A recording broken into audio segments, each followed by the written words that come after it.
To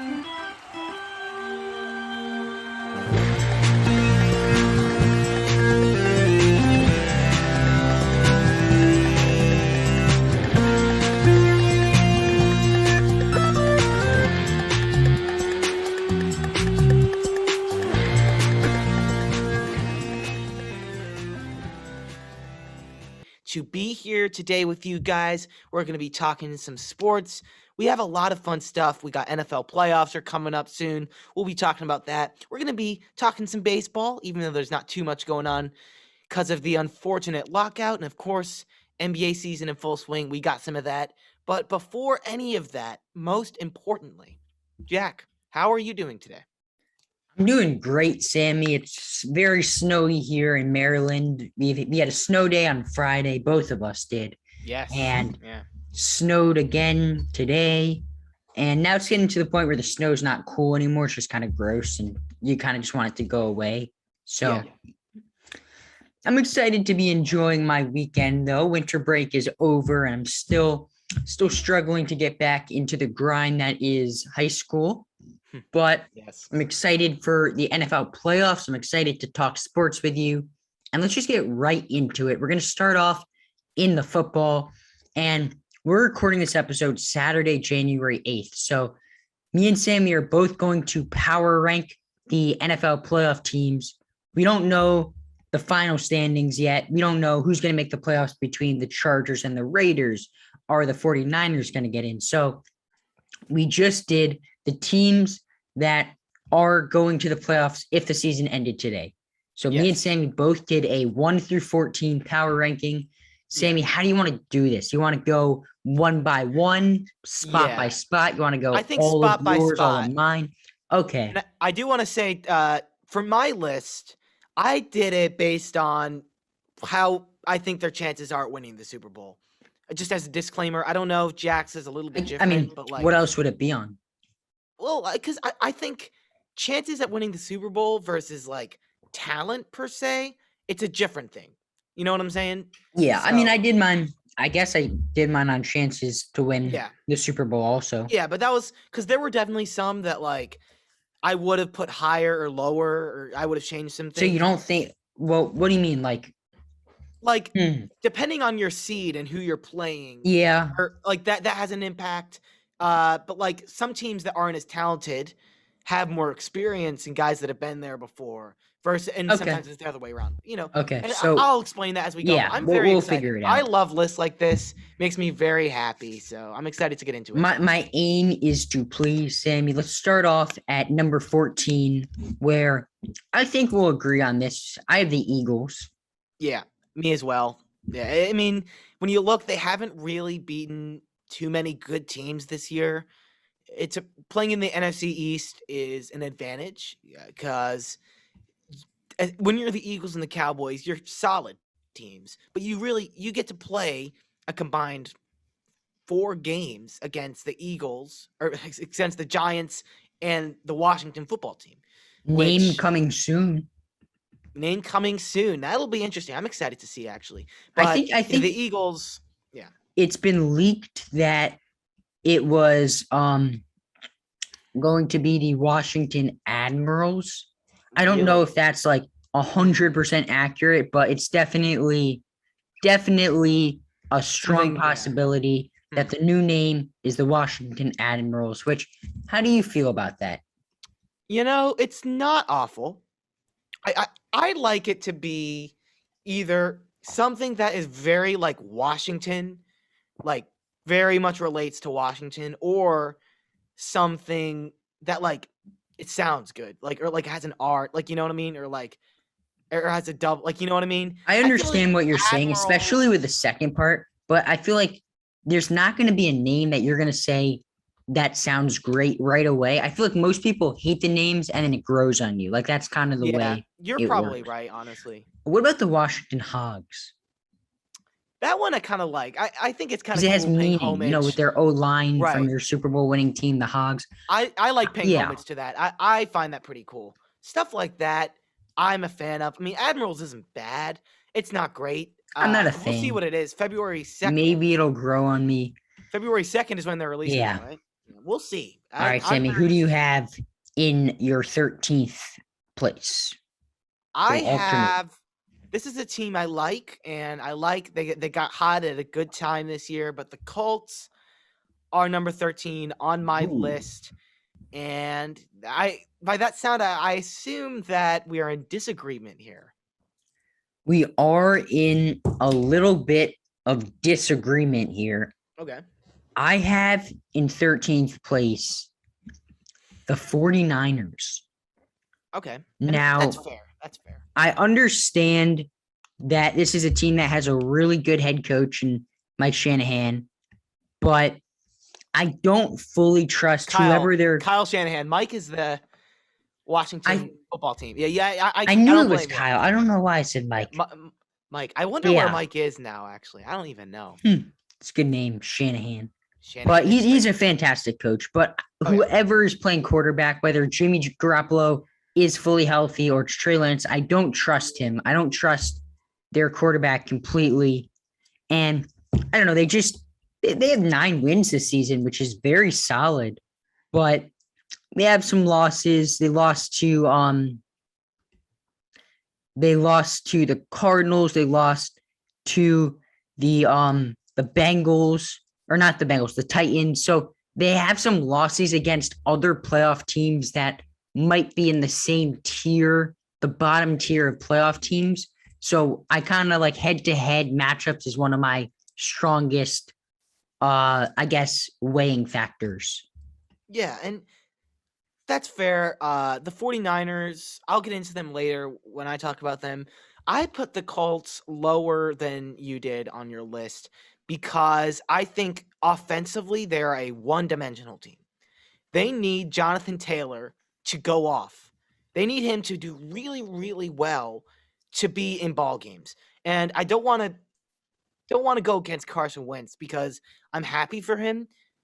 The new environment in Indianapolis has helped him resurrect his career.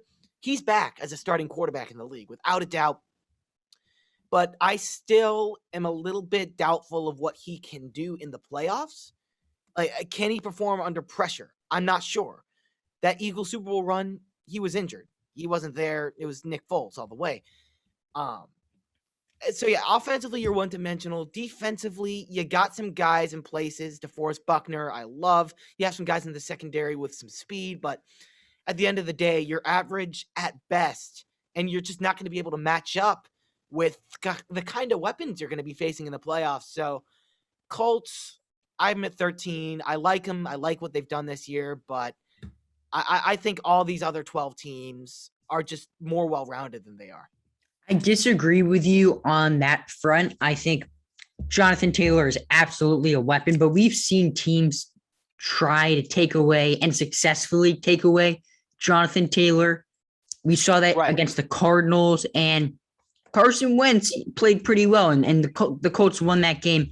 And by taking away Jonathan Taylor, they stopped him from taking over the game completely, but he still had over 100 yards. He's a dynamic player. You're not going to shut down Jonathan Taylor. You can only hope to slow him down. But no, and the Colts have beaten some good teams, and yeah, I would not be completely surprised if they made a run. But I think that the NFL, I think more than other sports, possibly, maybe not. But it's a different game when it gets to the playoffs. I agree with that. It's not the same, and the Colts, I don't know if I can trust what they can do in the playoffs, especially looking at these other teams. I mean, Jack and I went pre-show. We were talking about this is a hard list to do because they're just good teams. I mean, these are the playoff teams for a reason. So it was very difficult to make. All these teams are good, but you got to rank them somehow, my friend. Number 12. You got to rank them somehow. Number 12, Jack, who'd you put? That's a fair take. At number 12, I have the Chargers. This is a team that you also have the Chargers at 12. I do have the Chargers. We are the same. This is a team that you love their quarterback. You love Justin Herbert. He's going to be a top 5 quarterback in football for the next 15 to 20 years. But something about them, you can't trust them. They're a little bit fugazi. They had that loss to the Texans where they just kind of got manhandled by the Texans. It wasn't really a close game. And you got the feeling that they're not 100% there yet. So this is a team that maybe next year, maybe in a year, 2 years from now, will be competing for a Super Bowl. And I think has tremendous potential. But right now, I just don't think they're for real. I agree with basically everything you said. I think you put it very well. I think they just aren't a complete team yet. They're a little bit ahead of schedule, I think, in terms of their development, how Justin Herbert's been doing. I mean, who would have thought that he'd be this good this early in his career? He's been phenomenal, and yeah, he's going to be a top quarterback. And I even trust him in the playoffs. He's not the issue at all, but Yeah. your rushing offense, an issue. I don't know how many guys I could trust, and defensively, it's also that rush defense. You have a great secondary. Derwin James is one of my favorite defensive backs in the league. But your rush defense is ranked 30th in football. That is a huge issue. And just imagine if they go up against like the Titans or something. That's scary, especially if Henry, whoever they play, you got to have good rush defense. And they just don't. They're not a complete team yet. I love Herbert, but it's not the time yet for the Chargers. It's It not the will be. time. And they It's have coming. some weapons. It's They coming. have some weapons. They have Keenan Allen, Absolutely. Austin Eckler. You mentioned their rushing offense. You're not a fan of their offense. You're not a fan of Austin Eckler. I'm a fan of Austin Eckler, but when you look at it, I kind of feel like he is the only one who can hurt you. There aren't really too many other guys. Justin Jackson, you can give the ball to every now and then. Darius Bradwell, but Eckler's really the only guy. And we're living in a league right now where you can't have one option unless he's like one of the best in the league. Eckler is just not at that level at this point in his career, to me. And if you don't have that guy, you got to have that running back by committee. The Chargers just don't have that. I I think disagree with you a eventually they little will. bit. I disagree with you on this take. And I understand what you're saying about running back by committees. And I think running back by committees are extremely valuable. But I think Eckler is that guy, pal. He is that guy, pal. How? Wow. How? That was very aggressive. I mean, That was aggressive. I'm not The saying Eckler's Chargers. bad. I don't have an issue with the Chargers. The Chargers weapons on offense. They need to upgrade their O-line past Rashawn Slater. But Mike Williams, Keenan Allen, Austin Eckler, yes, maybe they can add one more weapon, but I think the main issues with this team Is defensive. are defensively and coaching. I am not a fan of the coaching staff, but this is a team that in the next couple of years is definitely going to be in the playoffs again and most likely higher up on my list. All right, 11. Who do you have? Who do you have, Sammy? Well, I have the 49ers. The 49ers at number 11. And this is a hot take, I think. There are definitely a lot of things that kind of scare me about this team. And almost all of it has to do with the offense. The QB situation right now, Garoppolo's questionable. He'll probably be back if they make the playoffs by playoff time. But then it's like kind of weird because like you have 2 weeks where like you haven't been running your starting quarterback during practice. So that's a whole weird situation. Offensively, it's a little bit of a hodgepodge right now. But why I have this team so high has nothing to do with their offense. It is everything to do with their defense because the past few weeks, they have been really, really good. They've held some good teams to pretty low scores. This defense, let's see. They beat the Bengals 26-23, a very impressive victory. They beat the Falcons 31-13, they're not a good team at all, but they have a quarterback and an offense. They did a good job of containing that. This is a defense that also has a lot of guys from that Super Bowl run team, that team who was second to the Chiefs back in 2019. So I love what this defense has done the past few weeks. They've been very good, and I think that'll give them a chance to stick in ball games and possibly advance a round or two in the playoffs. Yeah, like I said, I'm a fan of the 49ers system, but I can't trust can't trust Jimmy Garoppolo in the playoffs. You just can't do it. So that's why I have them a little bit lower on my list. But coming in at the number 10 spot, is that what we were up to?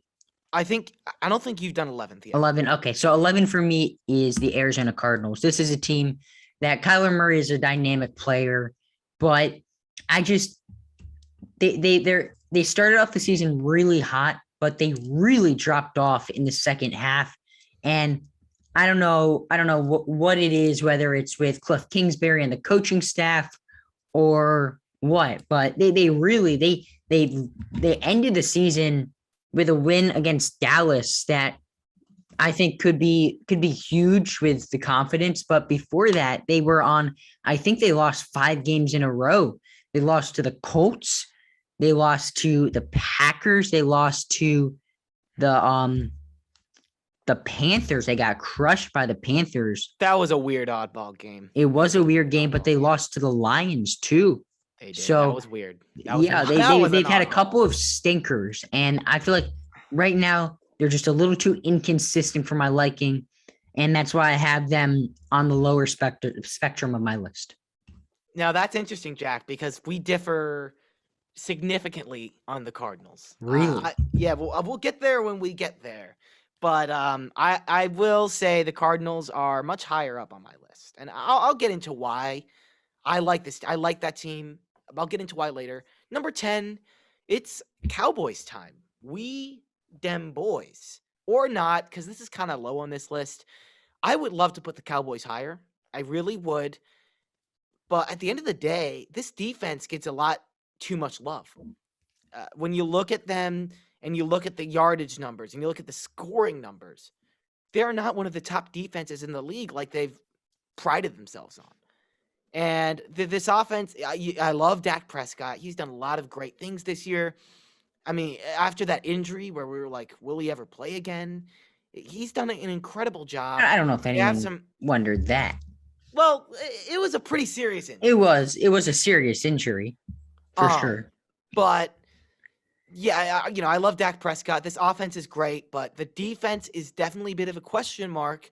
And a big reason why they're at 10 is they're probably going to be matched up against that second team in the NFC West.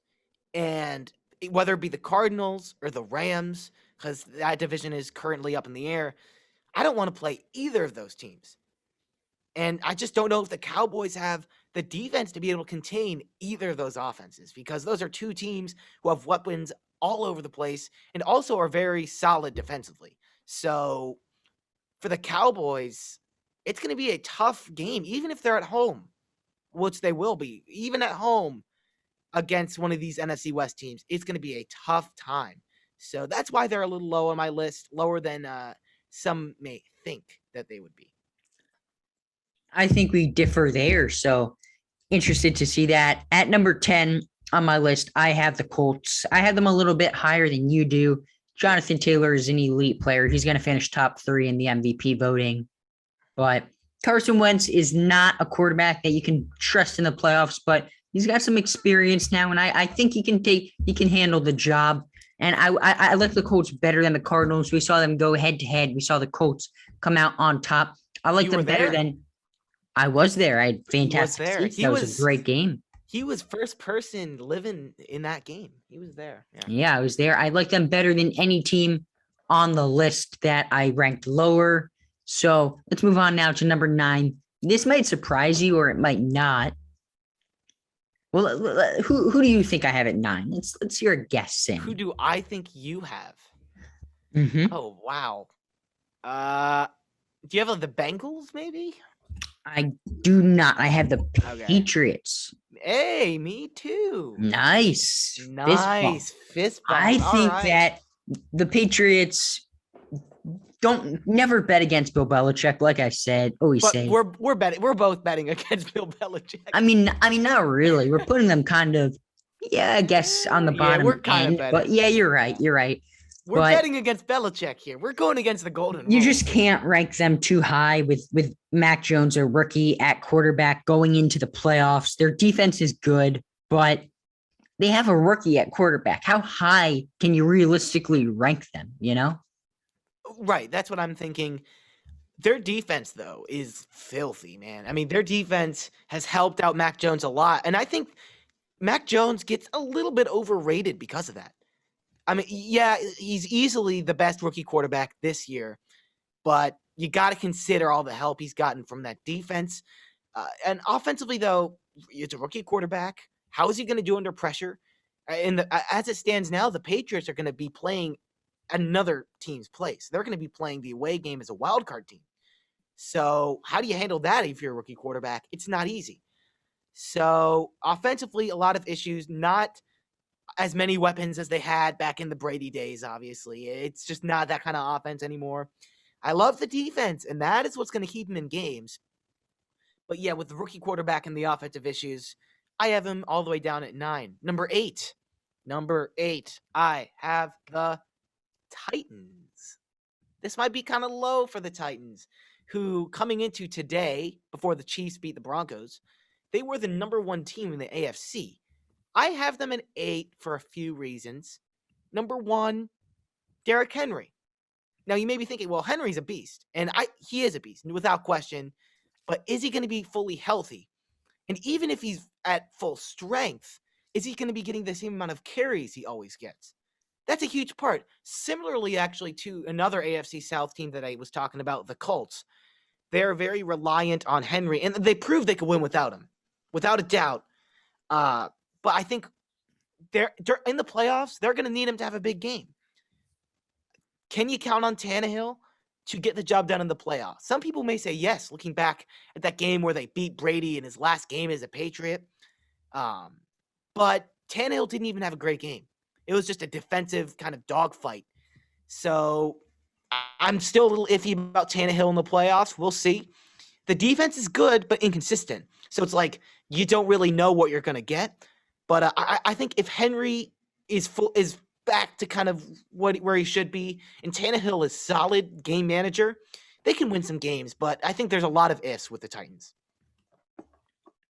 I agree with you. I also have them at 8 for pretty much the same reasons that we're just pretty similar, named. honestly. We're in sync today, Sammy. We are, man. But Mike Vrabel, I cannot pronounce his name. That is a hard name. Vrabel is 100% the coach of the year. He's a fantastic coach. He's done such a good job with this team, with the amount of injuries. They had their MVP go down in week 5, and they still managed to get the 1 seed.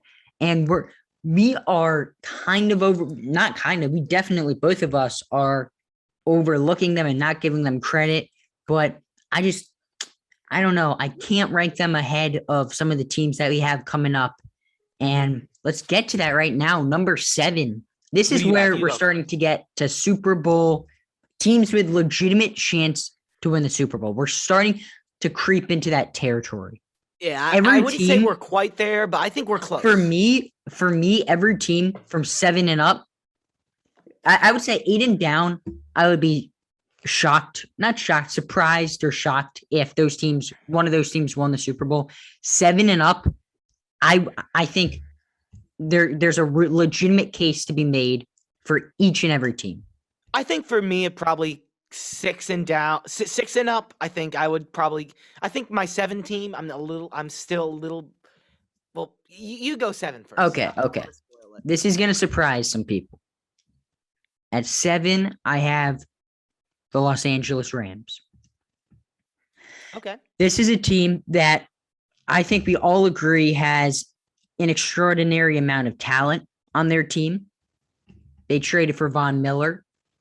They signed, Odell Beckham Jr. But if you look at some of the losses that they have on their record, they lost to the Titans. They lost to the 49ers. They lost to the Cardinals. And I get these are all, they lost to the Broncos. That's preseason, never mind. I get that these are all playoff teams, but they've been inconsistent, and they've been a team that I've personally had a difficult time figuring out. So I got to put them on the lower end. I don't trust Matthew Stafford. He's thrown numerous interceptions in every game, like the past 2-3 games. leading up to the playoffs. So that's why I have them ranked so low. All right. And I don't have them ranked low. I would not be shocked if this team won the Super Bowl, like at all. Yeah. Yeah. I'm gonna go with 7 here. And I don't have the Rams. I have the Bengals. I love the Bengals. And I honestly, once the Bears season ends tomorrow, I'm a Bengals fan. I'm rooting for the Bengals in the playoffs. How could you not? I mean, they're just a likable team. They have so much talent everywhere. Joe Burrow is the next big thing. It kind of seems like they can be good teams. They can do it. That's why they're decently high on my list. An issue: experience. This is a young team. The Bengals haven't been to the playoffs since Andy Dalton. It's been a while. So they don't really have anyone, coaches or players who have experience in a playoff scenario. And this O-line is pretty bad, man. It's almost as bad as it was last year. Joe Burrow is the most sacked quarterback in football. And that's not going to cut it in the playoffs. You can't have the worst O-line in the league going into a playoff game. That's a huge issue. And I think they're very close to being a serious, like, top 4-5 team in the league. They're just they're a few steps away, a few O-linemen away, to be honest, from being that. But I wish I could rank them higher. I'm rooting for them, but they are 7th on my list. At number 6th on my list, I had the Bengals. Okay. So. I have them one spot higher than you, but I really, really want to rank the Bengals higher. There's just no way. Me too. There's just no way, in my opinion, I can rank them, put them into my top 5. I just can't. But the Bengals, and this is where I'm going to get a little bit closer to my microphone. Everybody should get a little bit closer to their phone or their computer or whatever they're listening on. And also leave a 5-star rating and review on Apple Podcasts now that I have your attention. But this is where I'm going to make my speech, because the Bengals will win a Super Bowl in the next 3 years. Guaranteed. I am convinced. This team, one word to describe Joe Burrow is he's a winner. He won in college. He's winning now. He's a winner. He is just everything you could possibly want in a quarterback he has. This team has weapons. They have Joe Mixon. They have Jamar Chase. They have Tyler Boyd. This is a team that their offense is starting to get loaded. They're slowly but surely starting to rebuild their offensive line. They still have to do some work in that category, but you like your head coach. This defense has been playing great all season long and is turning into one of the better defenses in the NFL. I can't rank them any higher on this list, but I think that if this team makes a deep run in the playoffs, I won't be surprised at all. The Bengals are a team that they put the league on notice this year. Joe Burrow should get serious consideration for being an MVP finalist. He's not going to win it, but he should get MVP votes for sure. And the Bengals might be my new team. Hey, he's leaving the Giants. Not leaving the Giants, but not like the team I actually root for, but they might be like my team. I got you. When I talk about the Bengals, there's a little something extra. Just want you guys to know that. But they're not my favorite team. That's obviously the Giants. No, you love what the Bengals have done. And I feel like just a few months ago on this podcast before the NFL season, we probably never talked about the Bengals. I mean, did we talk about the Bengals at all? Probably not. And now all of a sudden they're just this exciting, fun team. We actually swapped our 6 and 7 teams because I have the Rams at number 6. I like them a little more than you do, but honestly, I agree with a lot of the things that you say. And I'm assuming that. Well, I'll explain that later. Stay tuned for what I was gonna say. But the offense is amazing. You have a lot of weapons all over the place. They've been hot as of late. That's huge. They've been winning games. They're clicking a little bit. But an issue is Matthew Stafford. Hasn't really had playoff experience in his long career. And we know he's been a little shaky with the turnovers. So, that's just not a very good track record heading into the playoffs. I think they can absolutely do it, and I wouldn't be completely surprised if they won the Super Bowl, but I would definitely be a little bit like, oh, wow. Did not see that one coming necessarily. But yeah, the Rams, I like them, do not love them. Yeah, you know what I'm saying? Yes. Number 5, I have the Cardinals. I Wow. have the Cardinals high on my list.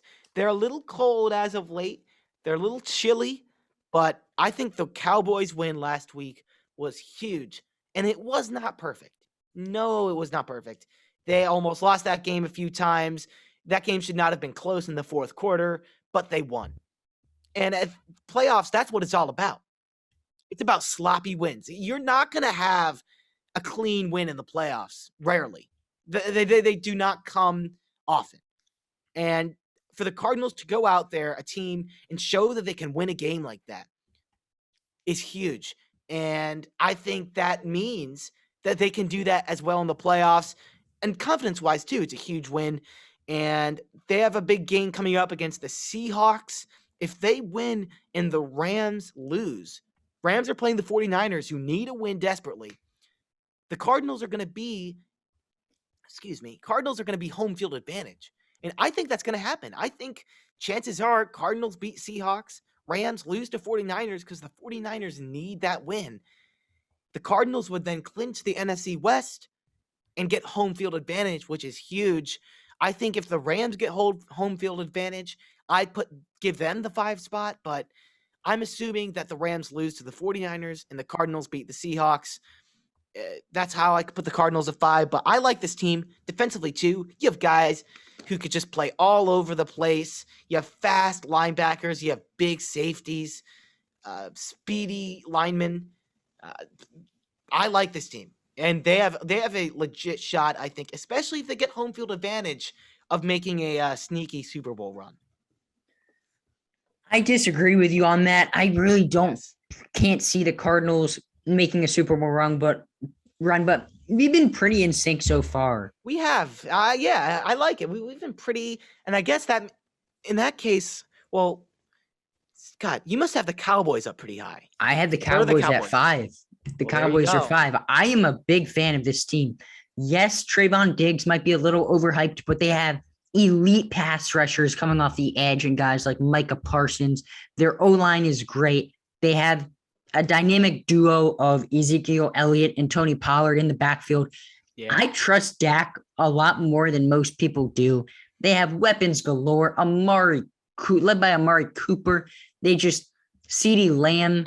Dalton Schultz is really had a tremendous season. This is a team that I can see winning the NFC pretty easily.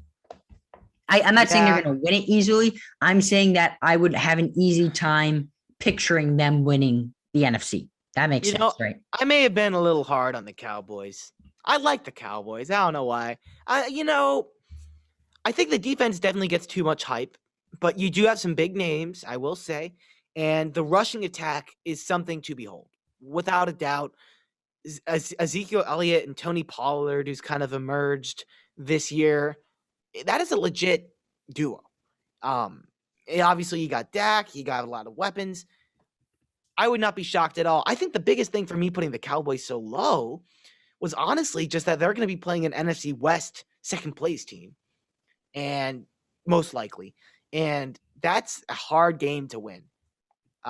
So I think if they can win that, they'll be on a nice road, possibly to an NFC title.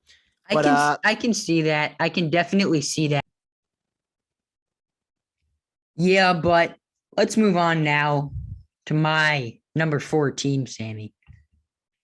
And this is where it gets interesting because these teams, if you're a fan of any of these 4 teams, you're hoping it's Super Bowl or bust.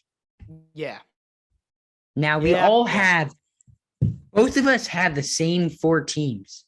I'm just interested to see what order we put them in. So, me too. Number 4, do I want to go or do you want to go?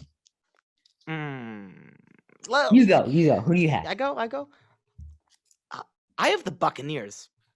Okay. And that's a little low, maybe. We differ. maybe a little low. You got Tom Brady. Obviously, that's like a big thing. But do repeats happen often? No. I just that's a thing. That's definitely a consideration. I mean, repeating is not easy.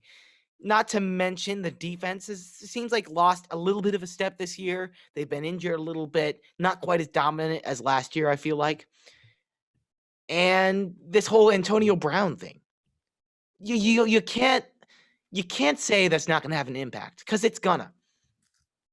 Having a guy like that wreck your locker room and literally storm off in the middle of a game, that's not going to go by quietly.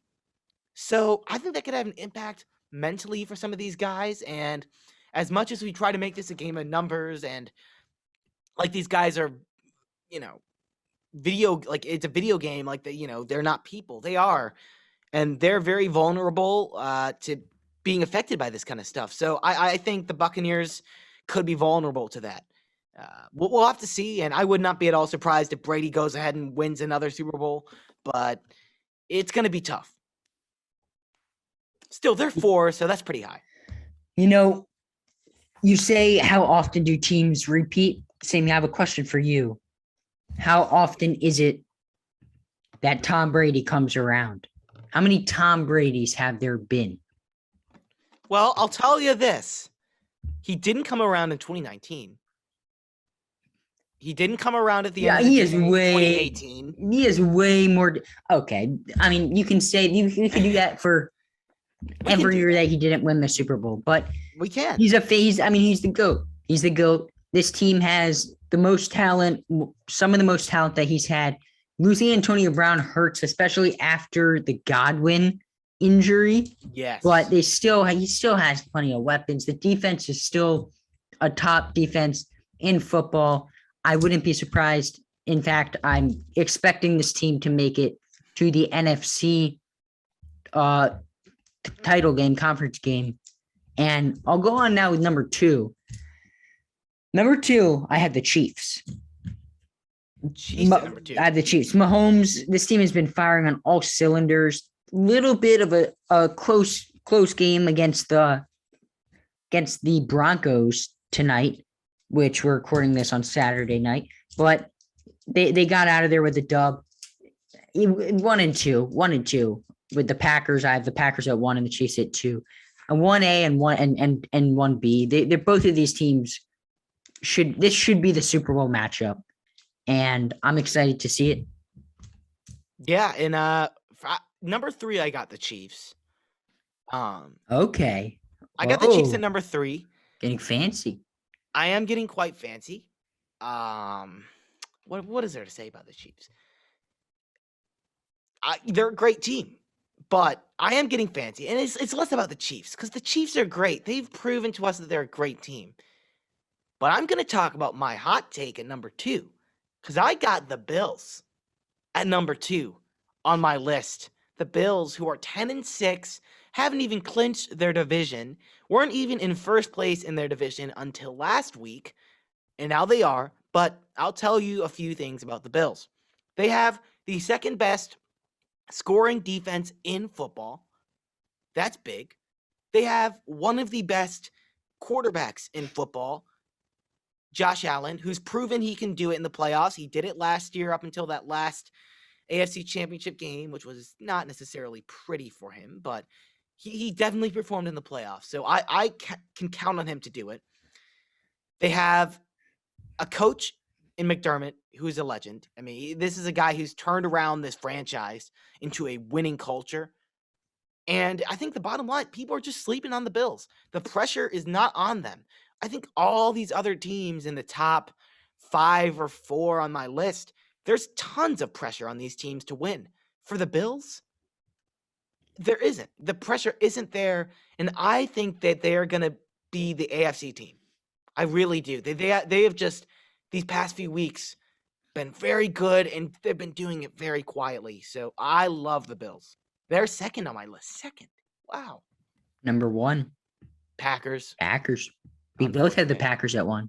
I hate the Packers. I hate the Packers so much, man. I hate Non-biased doing this. opinion. I hate doing this. I hate putting them on the top of every list all the time. But they're just, you look at them and they're the best team in football. They just are. I hate Aaron Rodgers with a passion, but he's the best quarterback in football. He does things that no one else does. No one else does what Aaron Rodgers does right now. It's insane. It's ridiculous. The defense is great. He has weapons. The rushing attack. I mean, you look at the Packers and it's like you could play your best game and lose to this team. Yeah, they're 100%. 100%. Sammy, let's move on to a little bit of a more depressing topic, the MLB lockout.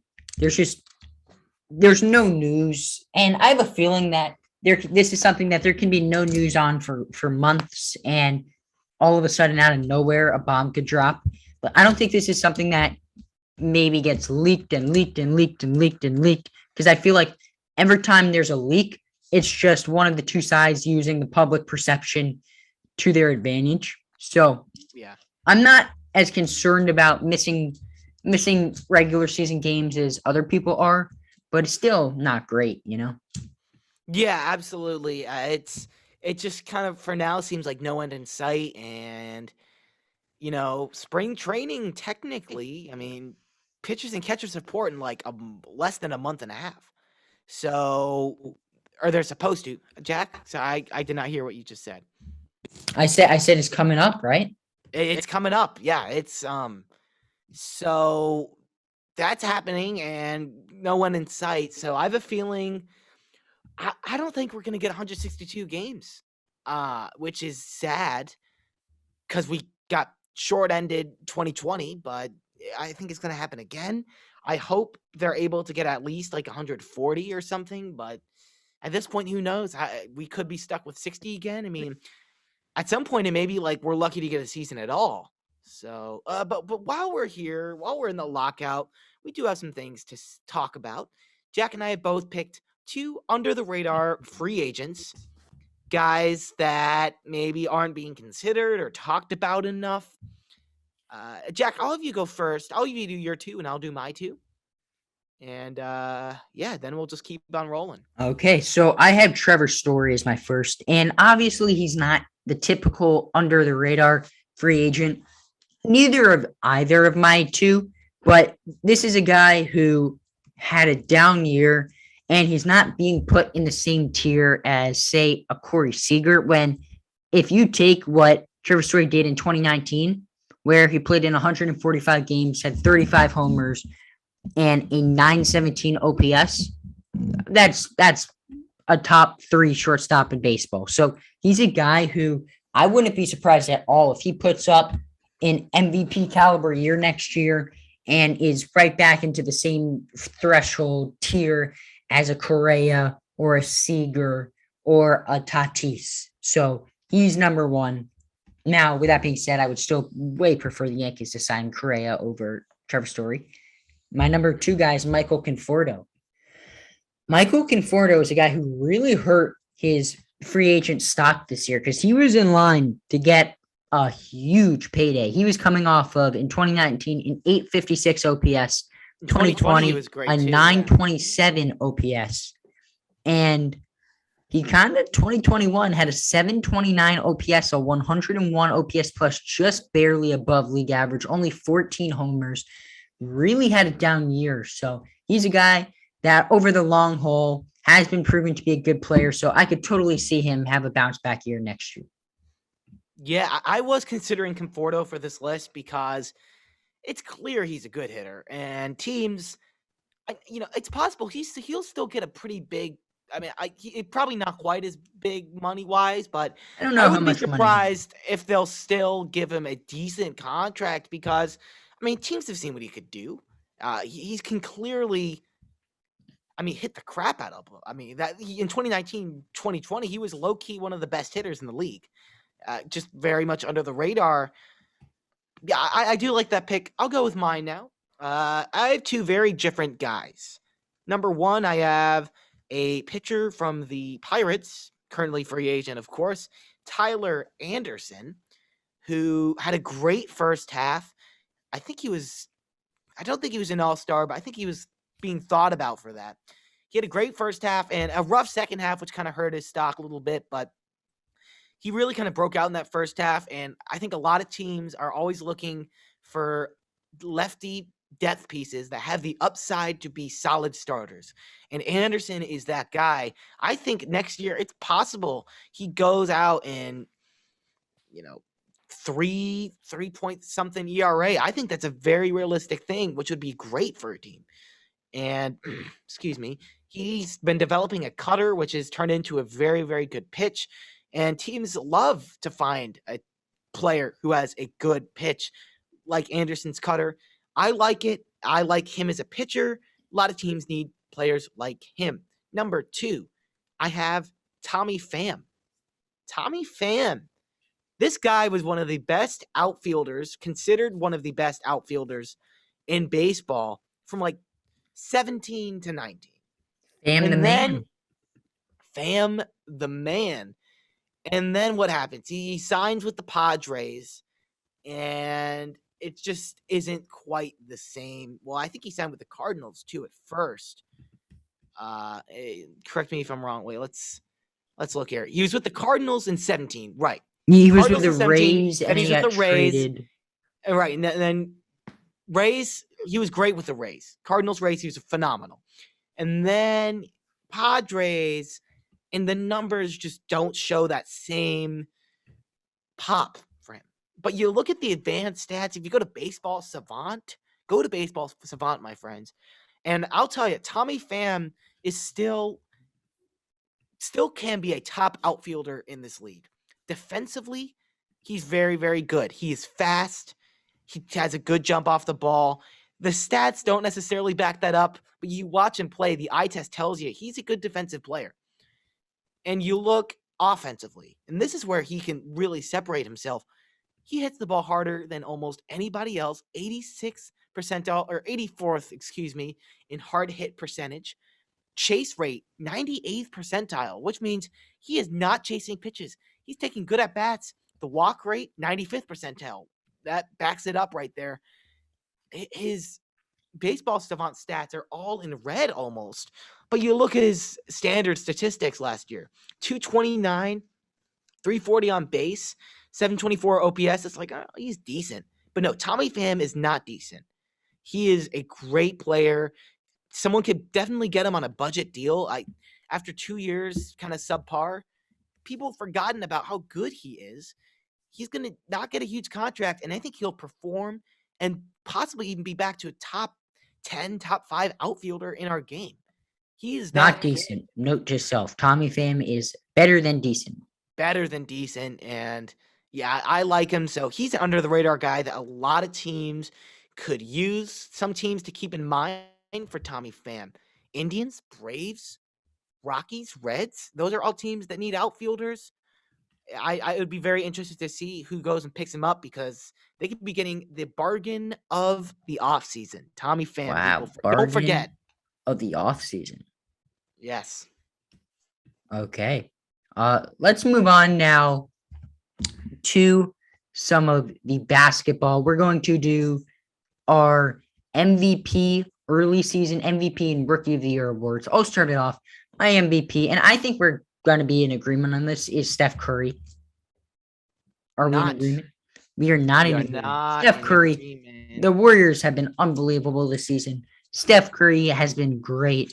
I'm going to take a wild guess and say Sammy has DeMar DeRozan. I don't. Or some Chicago Bull player. I don't have a Chicago Bull player. No. Wow, that's growth. That's called progress. It is progress. No, DeMar DeRozan absolutely can win this award, and I want to give it to him. But who is the best player been in the NBA this year? You look at the stats, it's been Kevin Durant. Kevin Durant, to me, is the MVP right now. He is averaging 29.9 points a game. And, Steph Curry is great, but he's been cold as of late. We can't forget that. And he's just not as efficient as Kevin Durant has been. Kevin Durant can score from more spots. He's a slasher. He's one of probably the best mid-range player in the league, maybe besides DeMar. I think DeMar could have a leg over him this year. And he's also a 37% three-point shooter. The Nets are a team that is second only to the Bulls in the Eastern Conference, obviously. And a big part of it has been Kevin Durant. Harden's been dealing with injuries a little bit. Kyrie just came back this week. So for me, easy money sniper, Kevin Durant. Easy money sniper. Follow him on Instagram. Yes. Shout out. Easy money sniper. Shout out. Kevin Durant is that guy though this year. I mean, right now he's the best player in basketball.